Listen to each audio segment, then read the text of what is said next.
Et si on remontait le temps?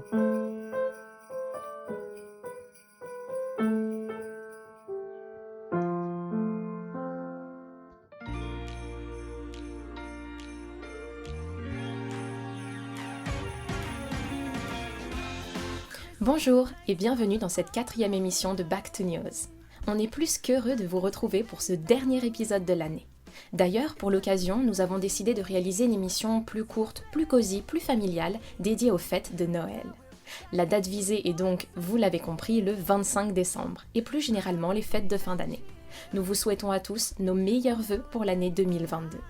Nous retrouvons donc Yann, Aurélie et Tim qui sont allés à la rencontre d'inconnus pour discuter fêtes de fin d'année. Sans plus attendre, je leur cède la parole. Très bonne écoute à tous.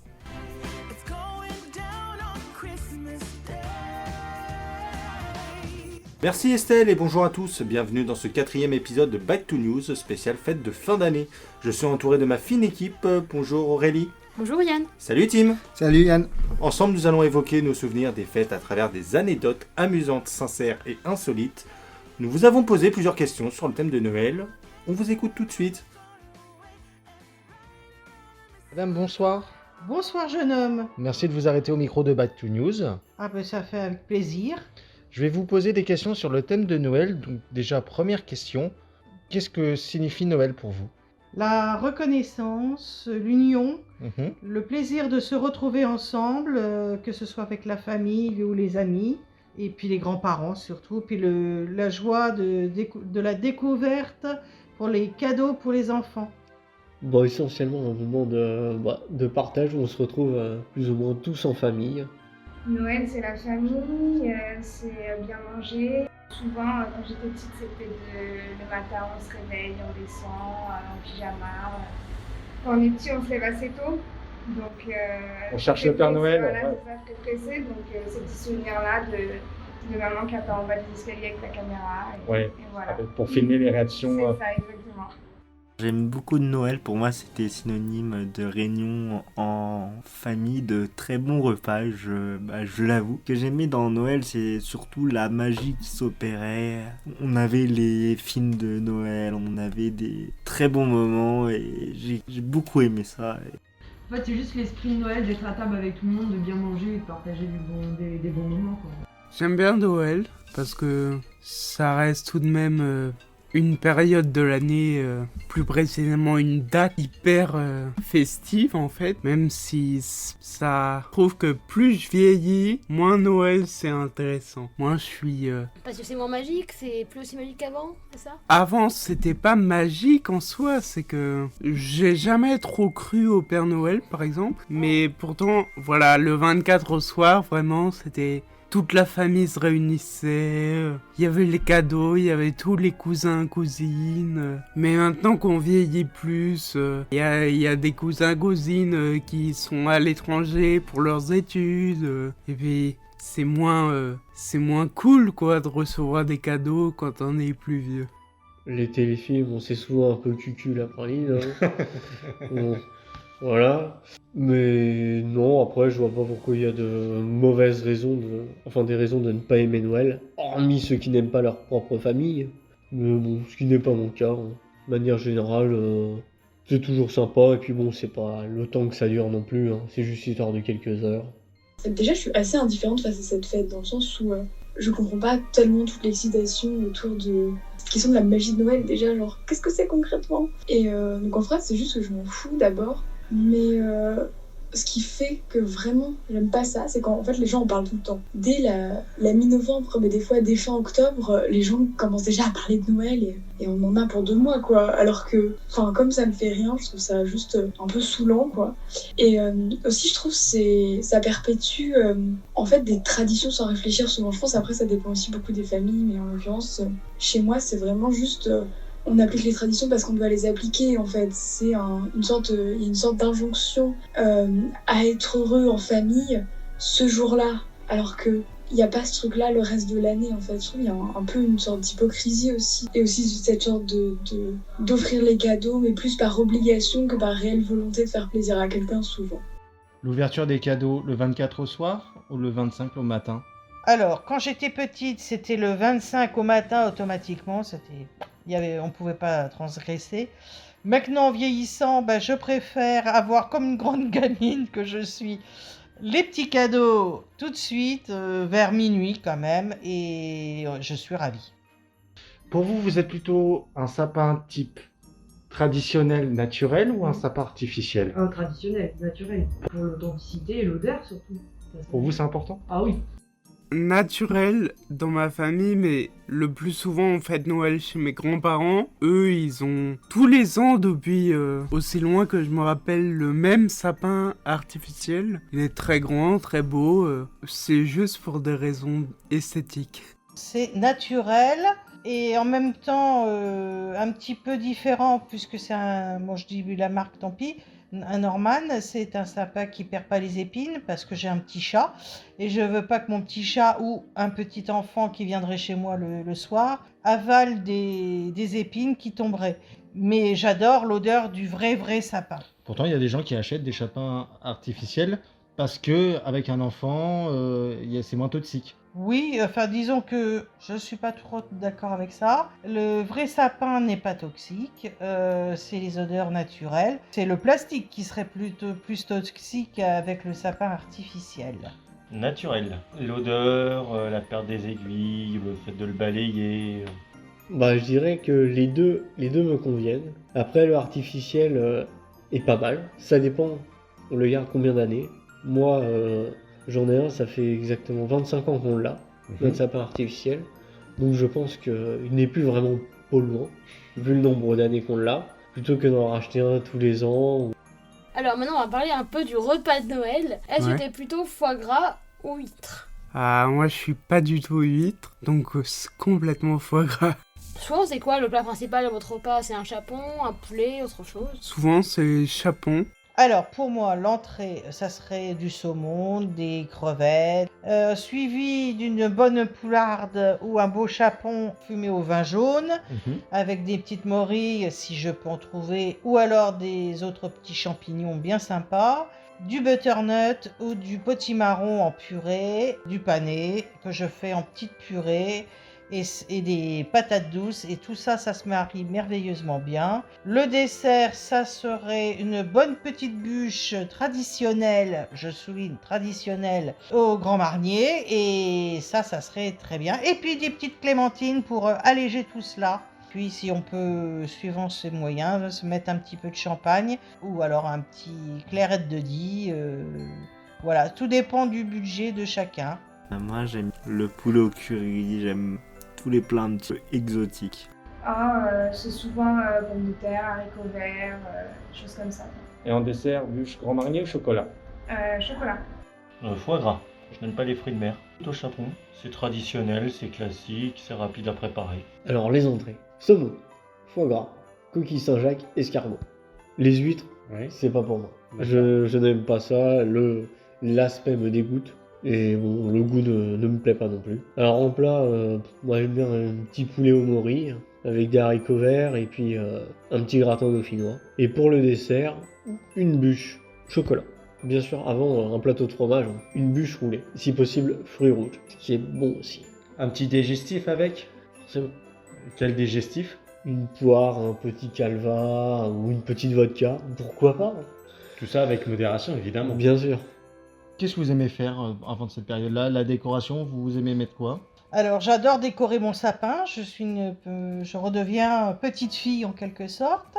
Décorer mon jardin, ma maison. Les préparatifs, ça m'intéresse énormément et j'aime beaucoup ça. Et puis, je prévois aussi mes menus, l'achat de mes cadeaux, voilà. Pour l'instant, je n'accorde pas d'intérêt en fait à décorer, que ce soit à ma maison à l'intérieur comme à l'extérieur. Est-ce que vous allez prendre des résolutions pour cette nouvelle année? Je crois pas vraiment en l'idée des résolutions, dans le sens où on peut les prendre n'importe quand en fait. Non, pas du tout, parce que chaque fois j'en prends mais on les respecte pas. Et vous trouvez vraiment que ça sert strictement à rien? Ouais, non. Alors les bonnes résolutions que je vais prendre pour la prochaine année, je souhaite faire une bonne année par rapport à mes cours, mes D'accord. cours, essayer de passer en deuxième année. Souhait un des plus profonds. Non, c'est pas parce qu'on passe une nouvelle année qu'il faut prendre des résolutions, il faut s'y tenir toute l'année en fait. Il faut se donner des objectifs pour pouvoir avancer. Je suis partagée. On peut très bien avoir des bonnes idées et des bonnes résolutions. Hein. Je ferai ci, je ferai ça. Finalement, on les tient pas forcément. Donc, vaut mieux se contenter de bien faire les choses dès le départ, dès le mois de septembre. Comme ça, on s'y tient et ça risque d'être moins embêtant. Pour vous, Noël, est-ce que vous en gardez un bon souvenir avant les cadeaux? Vous avez une anecdote à nous raconter pour vous? Est-ce que un super Noël ou un des pires des Noëls, un moment que vous aimiez pas trop? Alors, Super Noël, c'est d'avoir tout le monde réuni autour de moi, de voir que les cadeaux que j'ai achetés plaisent à tout le monde. Ça, c'est un super plaisir. Et le pire Noël que j'ai pu avoir quand j'étais toute petite, c'était de me retrouver à l'école. On nous classait évidemment par ordre de grandeur suivant notre statut, si on était bon élève ou pas bon élève, on recevait un cadeau particulier. Et là, ce jour-là, bon, malheureusement, les maths m'ayant fait des gros soucis, j'avais un peu rétrogradé dans les places. Et du coup, on m'avait octroyé une dinette immonde. Et moi, qui étais très garçon manqué, je rêvais des billes super colorées et brillantes que tous les garçons avaient. Et oui, donc là, ça a été le drame. Je voulais les billes et on m'a refilé la dinette. Est-ce que tu as le souvenir du plus beau cadeau que tu aies pu recevoir ou le pire? J'ai jamais demandé des cadeaux très précis, mais par exemple, quand j'ai demandé une nouvelle paire de chaussures, j'ai déjà été déçu de recevoir une paire qui me correspondait pas extrêmement bien, quoi. Chez mes grands-parents du côté de... Enfin, mes grands-parents maternels, où on nous avait offert en fait en cadeau des torchons. Ah. Bon, je pense que c'était un sous-entendu pour dire que fallait qu'on se mette nous aussi aux tâches ménagères. Donc après ces extraits de micro-trottoir, Tim, Aurélie, on a entendu un petit peu les gens dans la rue. Beaucoup de gens ont été plus ou moins, n'ont pas prêté beaucoup d'attention sur Noël, parce qu'on a vu, je crois, Tim, sur les réseaux sociaux, on avait lancé un petit sondage, je crois que c'était assez serré. Oui, c'était assez serré, on a une courte majorité qui, quand même, on va dire, tient à Noël, mais il y a aussi une part non négligeable qui n'apprécie pas forcément les fêtes de fin d'année pour diverses raisons. Donc on voit quand même que Noël est quelque chose d'assez clivant. On aime ou on n'aime pas, mais ça laisse personne indifférent. Après, on respecte vos choix, on respecte aussi, c'était un sondage, hein, donc c'était vraiment des questions libres. Si vous n'aimez pas Noël parce qu'il y a eu un contexte particulier, c'est votre histoire. Après, nous ne sommes pas là pour juger. Aurélie, est-ce que toi, qu'est-ce que tu en penses un petit peu Noël? Est-ce que pour toi, c'est important? Pour moi, Noël, c'est un peu la seule période quand j'étais petite où je pouvais voir ma famille, donc c'était un moment important. Maintenant, ça fait plusieurs années que je ne fais plus avec eux, aussi avec mes parents, du coup, c'est toujours une fête familiale, mais ce n'est pas la fête hyper importante pour moi dans ma famille. Est-ce que tu as un petit souvenir qui t'a marqué sur Noël, du bon côté? Ou alors, malheureusement, un Noël où c'était pas terrible? Pour moi, les fêtes de Noël, je me rappelle souvent, c'était avec mon grand-père, qui me faisait souvent très peur quand on était petite. Il était assez autoritaire. Avec mes copines, il nous disputait souvent pour pas grand-chose, en fait. Mm-hmm. Donc, c'est très amusant. Il y avait beaucoup de débats autour de l'histoire, vu qu'il a fait la Seconde Guerre mondiale. Oui. Et souvent, il se disputait avec mon cousin, parce que lui était étudiant en histoire. Et il pensait avoir plus raison que lui. Oui, entre guillemets, il voulait lui donner des cours d'histoire, alors que lui-même ne connaissait pas des fois un petit peu le thème qu'il évoquait, quoi. Il y avait un contredire. Gros débat, un conflit entre les deux, un décalage de génération aussi. Mm-hmm. Et en termes de cadeaux, est-ce que tu te souviens un petit peu un cadeau qui t'a fait le plus plaisir? Ou alors un cadeau où la déception était au maximum? Le pire cadeau que j'ai reçu, c'est un sac de linge sale par ma cousine qui a cousu ce sac de linge sale dans un vieux jean de son copain de l'époque. Mais pourquoi en fait C'était parce qu'elle voulait pas payer de cadeaux. C'était vraiment le cadeau le plus économique possible. Et elle a oublié de faire des cadeaux à mes parents. Sympathique. Ils n'ont rien eu du tout. Et un beau cadeau? Un beau cadeau, je pense que c'était quand j'ai reçu ma Nintendo DS quand j'étais petite en 2000. À la DS. La DS, beaucoup de souvenirs hein, avec ce petit... Ce petit clavecin avec quand on ouvre le boîtier, surtout quand on joue en C'est cachette à la DS alors qu'on devait aller se coucher. C'est Beaucoup ça. de souvenirs remontent essentiellement. Je crois qu'on l'a tous fait. Mais oui, autour de cette table, sincèrement, et je pense qu'à l'heure actuelle, on salue notre amie Estelle, Qui n'est pas là. qui n'est pas là malheureusement. Rassurez-vous, elle est vivante, hein, mais Elle est fuite à cause des fêtes de fin d'année. C'est ça aussi, et puis elle a beaucoup de travail. Mais je pense qu'à l'heure actuelle, elle est en train de jouer à la DS pendant qu'elle nous écoute. Tim, toi, un Noël qui t'a marqué dans le bon côté et dans le mauvais côté? Alors, Noël, on va dire que je l'attends. La période de Noël, je l'attends toujours parce que c'est une période de l'année avec une atmosphère assez particulière. Bien entendu, j'avais encore plus d'attentes quand j'étais petit parce que on attendait avec impatience le Père Noël et les cadeaux. Là, maintenant, ayant grandi, j'apprécie toujours l'atmosphère.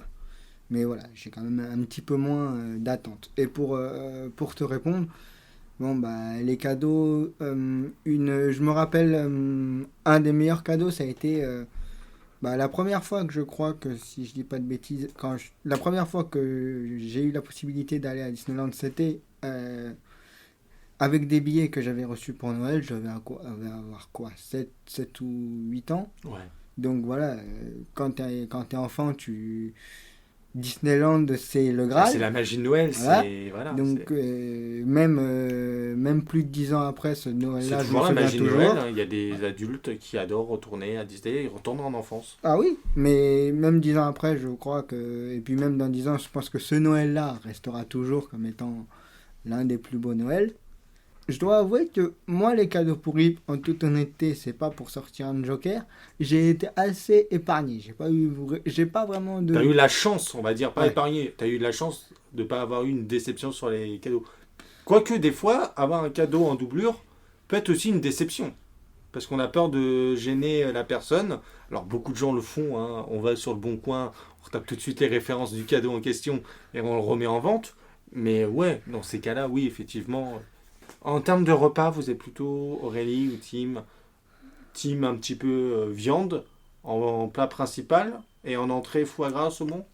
Toujours foie gras et saumon pour moi, souvent, et huîtres aussi. Mais mon père ne peut pas en manger, du coup. Allergique? Il les digère pas. Ah, c'est problématique. Oui. Alors, moi, en termes de repas, c'est souvent de la viande. Mhm. Des fois, ça peut être du chapon, des fois, ça peut être du chevreuil. Original. Ça dépend des années. Peu commun, mais des fois, voilà, on a besoin de changer un peu. Et puis, en fonction des années, ça dépend. Des fois tu as envie de crustacés, donc ça fait fruits de mer et donc huîtres pour accompagner. Ou alors le traditionnel foie gras. Mais... Est-ce que vous avez déjà eu une famille végane pour Noël? Là, c'est beaucoup plus compliqué. C'est vrai qu'il faut s'adapter, j'ai jamais eu ça. Non, après moi, de mon côté, j'ai eu, en termes de repas, de bons repas, oui, on est à peu près d'accord, chapon, champignons à côté, ou foie gras, saumon, pour faire plaisir à tout le monde. Mais après aussi, une mauvaise surprise que j'ai eue, moi, c'était un 25 le lendemain pour aller voir mes grands-parents en Normandie. Donc on devait, entre guillemets, arriver le soir, mais en fait on arrive le midi. Il y a eu un quiproquo de ouf entre ma maman et ma grand-mère. Et au moment où on est arrivé, elle n'avait pas prévu le repas, quoi. Donc c'est un petit moment de malaise. Bonne et fois, donc on s'est retrouvé avec des pâtes jambon beurre pour le repas de Noël le 25. Donc c'était bonne petit fra- souvenir. repas à la bonne franquette, quand Oui, même. ouais, non, là, j'ai envie de vous dire, manger au Jules Verne à côté, c'était de la gnognotte, comme on dit. Mais oui, après, c'est des anecdotes assez drôles parce que ces jambons pâtes là, je m'en souviens très bien le midi. Après, on s'est bien rattrapé le soir, je vous rassure. On avait mangé une paella. Mais ouais, c'était assez marrant, c'était assez sympathique. Donc, au niveau des cadeaux, donc toujours des bons côtés et tout ça, est-ce que c'est difficile, surtout quand on offre un cadeau, on disait en espérant de ne pas avoir peur que quelqu'un n'ait pas fait un doublon ou tout ça pour offrir, c'est toujours compliqué, il faut s'y prendre en avance à peu près. Moi, souvent, je donne des conseils à des amis avant d'acheter un cadeau. J'ai toujours peur de décevoir, ça ne plaise pas. Je demande si il a déjà le cadeau en question. Comme ça, il y a moins de risques quand même qu'il y ait de mauvaises surprises au moment du déballage du cadeau. Nous, on essaie de se protéger entre guillemets, contre les doublons, en essayant, j'ai bien dit en essayant, on n'y arrive pas tous les ans, de faire une sorte La personne fait un petit peu sa shortlist de ce qu'il veut pour Noël. de cadeaux qu'il voudrait, et puis chacun va piocher un petit peu dans la liste. Évidemment, entre nous, on essaie de se concerter sur qui a pris quoi dans la liste, histoire de pas justement faire doublon. N'hésitez pas à nous écrire en dessous du commentaire sur YouTube ou Facebook, si vous LinkedIn. êtes végétarien surtout, quel est le menu que vous utilisiez pour Noël, quoi, entre guillemets. Ou vegan. Oui, ou vegan aussi. N'hésitez pas à nous lister, au contraire, on serait même très curieux de savoir qu'est-ce que c'est qu'un Noël de ce côté-là. Les bonnes résolutions, alors, on en parle parce que c'est un sujet marronnier, comme on dit dans le jargon. Ça revient chaque année, et à chaque fois, on a toujours une ou un pote qui nous dit « cette année, j'ai fait des excès, cette année, je fais des bonnes résolutions ». Votre ressenti? Moi, je n'en ai jamais pris de résolution. Et je ne pense que je n'en prendrai jamais parce que je ne les tiens pas. On n'arrive pas à les tenir à la résolution. Ou une semaine, c'est tout. Tim? C'est vrai que, comme Ali disait, moi, ça m'arrive d'en prendre. Mais le constat est sans appel. Je ne les tiens jamais, ou alors sur une période très courte. Après, j'essaie toujours d'en prendre parce que, voilà, c'est un petit peu la période où tu fais le bilan de ton année passée et que tu te dis je devrais m'améliorer ou changer telle ou telle chose. Donc forcément, inconsciemment, tu es amené à en prendre, puisque c'est un moment, comme je disais, où on fait le bilan. Mais en fonction de ce que c'est, tu ne les tiens pas forcément. Après les résolutions, après il y a la fierté qui joue aussi de son côté. Il y a des gens qui ont un certain orgueil et qui se disent j'ai pas envie de... On prend un exemple flagrant, je ne sais pas si quelqu'un veut arrêter de fumer et c'est la 150e fois qu'il essaye et on sait tous qu'il va craquer. Beaucoup de gens vont lui dire Coco, ça fait 600 fois que tu essayes, ne tente pas. Après, il faut vraiment le faire si on a vraiment l'envie, et si on n'y arrive pas, après c'est pas un souci majeur. Pour revenir sur les cadeaux de Noël, vous savez que je trouve dommage maintenant, depuis l'âge adulte, quand on était petit, il y avait toujours la surprise, des cadeaux, je découvrais, je croyais au Père Noël, et maintenant, souvent, ma famille, ils me demandent ce que je veux pour Noël, du coup, je n'ai plus la surprise. Je sais déjà ce qu'il va y avoir dans le cadeau. Même mes parents, des fois, m'emmènent avec eux faire les courses, et ils me disent, est-ce qu'on prend ça pour Noël? Dis-moi si tu préfères. Ouais, donc, il n'y a plus de surprise, il n'y a plus de magie. Mais remarque qu'il y a toujours aussi un côté assez drôle de voir les réactions de cadeaux. Je pense dans la scène culte du film Le Père Noël est une ordure. Je crois que c'est Thérèse qui découvre, entre guillemets, qui offre un gilet à son copain. Qu'au final, c'est l'autre qui sort une serpillière. Je trouve un film culte à voir à tous les Noëls. Mais bien sûr. C'est comme moi, par exemple, quand je découvre le jour de Noël que je reçois une robe de chambre. C'était surtout la réaction de mon grand-père qui était un petit peu choqué, en train de dire elle n'a pas osé. Si. Et qui nous avait lâché ce cadeau, c'est de la merde. Voilà. Donc, moi, ça a le mérite d'être clair. Au moins, le message était passé. Les sapins, un petit peu. Est-ce que pour vous aussi, c'est important de prendre un sapin dit naturel ou artificiel? Moi, j'ai toujours pris chez mes parents des sapins naturels. J'aime beaucoup l'odeur déjà. C'est quand même très sympa. Mais cependant, pour mon logement étudiant à Paris, ma mère m'a acheté un sapin artificiel que je peux réutiliser tous les ans. Comme ça, c'est moins cher, plus écolo. Et surtout, il n'y a pas ce besoin de pas se faire le ménage pour enlever les épines qui tombent. Tim, de ton côté?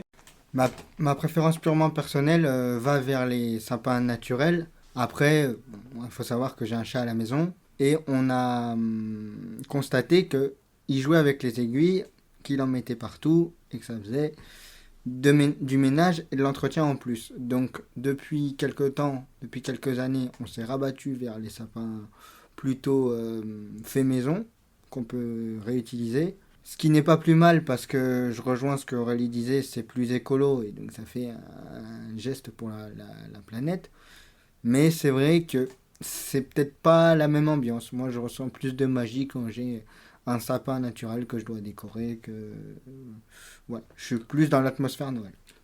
À savoir aussi que moi, de mon côté, les sapins qu'on a vraiment eu naturels, on les a plantés après en Normandie dans une maison qu'on a et ils ont poussé avec les années.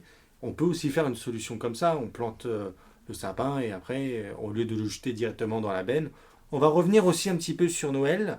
Bon, avec, comme vous le savez à peu près tous, les conditions un petit peu particulières qu'on a eues, en tout cas l'année dernière et cette année, on ne sait pas encore à peu près comment ça a été. Est-ce que vous avez adapté un petit peu le contexte ou pas? Vous vous rappelez, l'année dernière, on avait dit que les grands-parents devaient manger seuls dans la cuisine.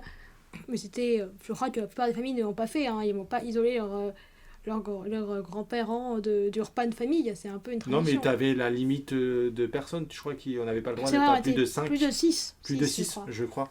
Mais Ouais. je sais que plusieurs familles avaient des cas contacts et ils mettaient ces personnes-là à l'écart avec un masque à l'autre bout de la table, seuls, loin des enfants et des personnes à risque. Et Tim, toi de ton côté, vous avez fait comment l'année dernière? Nous, bah, on a respecté la réglementation en faisant à 6, mais ça nous a, comment dire, donné une excuse entre guillemets pour en faire plusieurs. Donc en fait, on a fait plusieurs petits Noël. Puis il n'y avait pas la contrainte du couvre-feu. Parce que il me semble de C'était souvenir... juste le 24 et le 31 où il y avait Le pas de 24 et le couvre-feu. 31, Le 31, il y avait un couvre-feu, je crois. T'es sûr? Il me semble qu'il y avait un couvre-feu qui était indiqué à C'est vrai. 19h. Mais sur le couvre-feu et tout ça, cette année, voilà. On espère qu'on ne sera pas confinés. Voilà. Mais je pense qu'après, le fait de se retrouver tous ensemble, alors peut-être respecter les gestes barrières avec les grands-parents, ne pas se faire la bise et tout ça. Voilà quoi, après, c'est nous qui avons un petit peu les cartes en main pour respecter. Heureusement, cette année, nous avons un vaccin, ce qui Oui. n'était pas le cas il y a un an. Oui, aussi. Après, je sais que moi, de mon côté, quand on a fêté Noël, avant qu'il y ait le vaccin, on avait tous passé, tous les invités, on était 12. On avait passé Test PCR, test PCR obligatoire avant de venir à la maison. Bah moi, je sais que ma grand-mère était venue à un repas sur 2 et sinon elle était restée seule chez elle, c'était un petit peu triste. Mais moi, je suis pas allée voir ma famille l'année dernière, j'étais juste avec mes parents. Chez moi, on était à 3 et c'était très bien. Et pour le jour de l'an, alors, vous l'avez fêté avec qui, Aurélie, Tim? Bah, le nouvel an, c'est souvent en famille, même si je préférais le fêter entre amis, c'est plus sympa. Moi, j'ai 2 anecdotes à vous raconter pour le nouvel an qui sont assez tristes en soi. C'était au nouvel an 2021, j'étais avec mes parents et ma grand-mère. Et à partir de 2h du matin, j'ai senti que je me sentais pas très bien après le repas de famille. Et j'ai vraiment été malade toute la nuit, c'est-à-dire nausées, même pas que nausées, vomissements, voilà. Grosse gastro de... On va pas rentrer dans les détails, Aurélie. Hein. Voilà, c'est bon. Mais de 2h à 6h du matin, je n'ai pas dormi. D'accord. Voilà. Et ensuite, aussi, c'était en 2017, mon ex de l'époque, enfin mon copain de l'époque, m'avait demandé en fiançailles le soir du Nouvel An pour me tromper 2 semaines après, en mi-janvier. Donc, franchement, pas ouf. Non, pas cool. Et toi, Tim? Alors, c'est vrai que les Nouvel An, la majorité du temps, c'est souvent en famille, en ce qui me concerne, à part quelques exceptions. Mais c'est vrai que souvent, moi, la question qu'on me demande souvent sur le ton de la plaisanterie, c'est quand est-ce que tu nous ramènes une copine à la maison? Voilà, donc j'ai trouvé la parade en essayant de changer de sujet et de parler un petit peu, de tacler entre guillemets sur un sujet gentiment sur lequel je sais qu'ils ne veulent pas parler. Par exemple, quand on me dit alors les amours ça se passe comment, je leur dis sur le ton de la plaisanterie. Mes grands-parents, je leur ai sorti alors la retraite ça se passe comment. Donc oui, effectivement, tu arrives à bien botter en touche, quoi. Donc voilà, on trouve un sujet neutre, donc on parle ni de l'un ni de l'autre. Ça, voilà, moi je suis tranquille. Bah moi de mon côté, ça va être cet et surtout jour de l'an avec des amis, tout ça. Donc des bons souvenirs de jour de l'an. Je crois que c'était un jour de l'an bien arrosé en Bretagne. Donc avec modération, les auditeurs évidemment. Sauf que là-bas en Bretagne, c'est pas un cliché, c'est pas un mythe. Je crois qu'il y avait du vent dans les voiles, comme on dit dans le jargon, donc c'était un très bon souvenir. Et un sujet qui était assez drôle, c'est on a toujours un petit rituel entre nous, c'est de s'offrir des cadeaux avec un certain budget. Et des fois, c'est un peu des cadeaux, comment dire, bas de gamme, mais c'est toujours très drôle, quoi. Si quelqu'un lui manque un torchon, tu lui offres un torchon. Si quelqu'un lui manque une assiette ou une cuillère ou autre, c'est fait sous la plaisanterie, évidemment. Nous, on l'a déjà fait, et une fois que les cadeaux sont sortis, on s'est rendu compte qu'il y avait eu une mésentente sur le budget. En 2018, j'avais fait un Secret Santa avec des amis et je m'étais donné, j'étais allée acheter dans une boutique éphémère au Galeries Lafayette une baguette magique sur le thème d'Harry Potter qui coûte environ 40 €, donc c'est quand même un budget assez haut. Oui. Alors que l'autre avait juste acheté une boîte de chocolat à moins de 10 €, voilà. C'est vrai que quand on le reçoit quand on te l'offre, on fait « Ah ouais, d'accord, mon amitié vaut 10,90 €, un exemple comme ça. » Enfin, nous vous souhaitons, team, moi-même et Aurélie, ainsi qu'Estelle, de très bonnes fêtes de fin d'année, la santé le plus important. Pour nous écouter, Aurélie... Vous pouvez nous retrouver sur Instagram, Facebook, YouTube, LinkedIn et toutes les plateformes comme Spotify, Deezer. Et on espère que cet épisode vous plaira. Vous souhaite à tous une bonne fête de fin d'année et une bonne année 2022. Tim, un petit mot pour conclure. Voilà, on vous souhaite le meilleur pour l'année à venir. Et en attendant, on vous embrasse très fort et on vous dit à l'année prochaine. Salut à tous. Salut.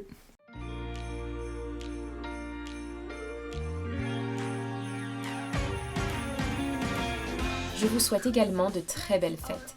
Je tenais à remercier les différents intervenants de cet épisode, pour qui sans eux l'épisode n'existerait pas. Un grand merci alors à Catherine, Quentin, Charline, Antoine, Madison, Enzo, Nine et Raphaël pour leur participation. Cela fait déjà 6 mois que nous avons créé ce podcast, 6 épisodes ont donc déjà été produits et on en apprend encore chaque jour. Merci alors pour votre fidélité, on a déjà hâte de vous retrouver pour un prochain épisode. Alors, à très vite!